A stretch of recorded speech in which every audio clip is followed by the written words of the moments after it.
Welcome back, brave souls, to Sinister Snapshots, where nightmares come to life and darkness lurks. The world lost a great American movie director this week.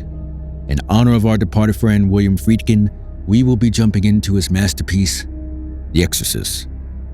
Join us as we embark on a mission with a priest to rescue a young girl from the holds of a past nemesis and a malevolent demon.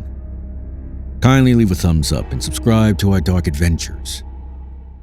In northern Iraq, a Catholic priest and archaeologist, Father Lancaster Marin, discovers a medallion of St. Joseph and an artifact depicting the ancient demon Pazuzu during an archaeological dig.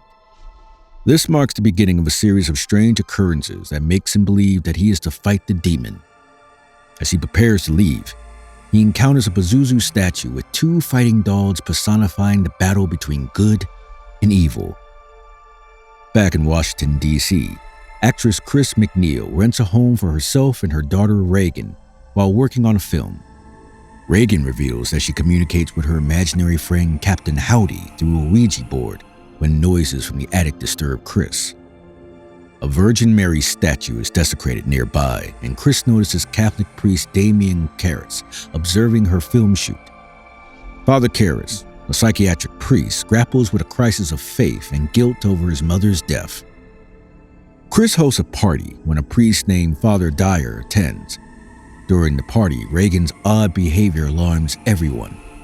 She comes down her nightgown, telling an astronaut, "You will die up there," and culminating in her urinating on the floor. Her mother takes her upstairs, cleans her up, and puts her to bed, but as she leaves, she hears a loud noise and runs back to Reagan's room, where she sees the bed shaking. Reagan undergoes medical tests while abusing her doctors and the medical staff.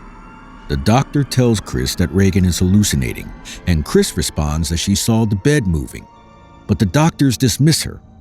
The results show nothing psychologically wrong with Reagan.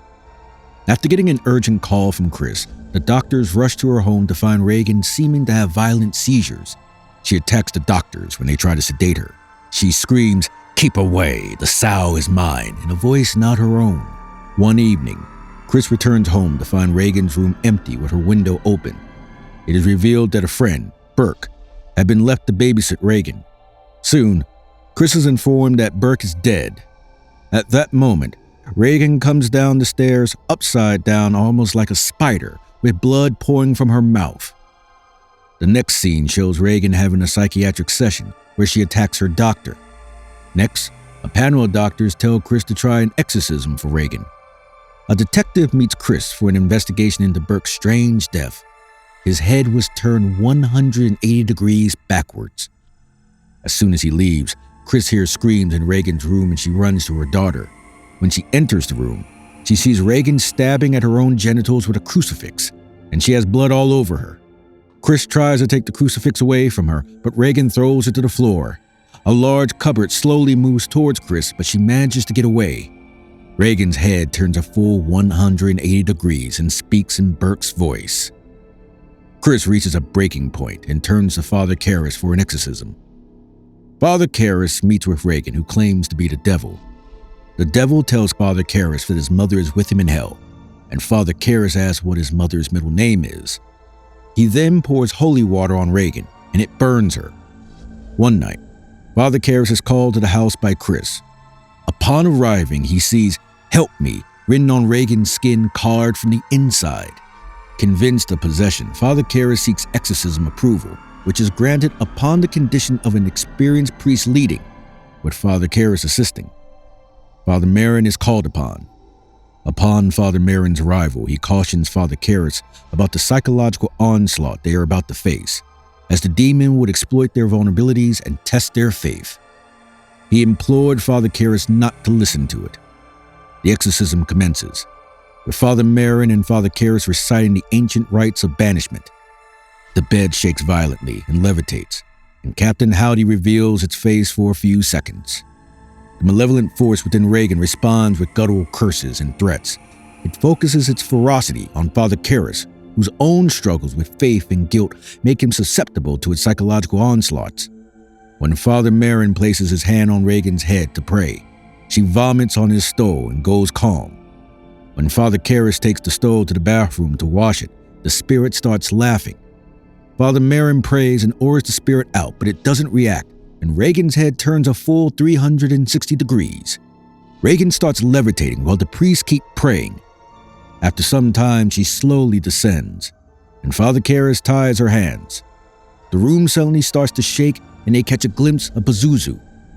The priests soon take a short break. As Father Merrin goes to the bathroom, Father Karras enters Reagan's room, where the demon has taken the form of his mother. The demon is then able to weaken Father Karras this way, and Father Merrin sends him out and continues the exorcism alone. After getting himself together, Father Karras goes back inside and finds Father Merrin dead.